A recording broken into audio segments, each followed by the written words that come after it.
Alam niyo po ba kung ano ang ilang na nasa Biblia? Anong ibig sabihin ng ilang? Ang ilang sa Biblia ay tumutukoy sa disyerto o ilang.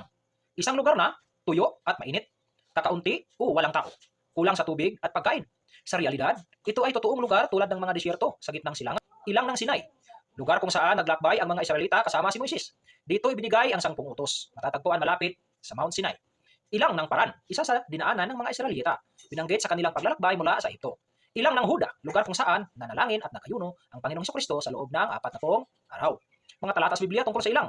Paglakbay sa ilang, Exodus 13:18. Pinangunahan ng Diyos ang bayan sa daan ng ilang patungo sa dagat na pula.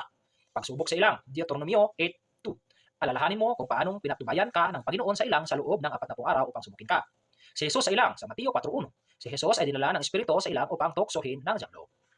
Sa Biblia versus sa realidad, sa Biblia, totoong lugar ang desyerto. Sa realidad, isang geographical na lugar, desyerto. Halimbawa, Sinai Desert, Arabian Desert, may matinding init at kakulangan ng tubig. Ito nga po pala, so dito sa aming bayan. Maraming salamat at ingat.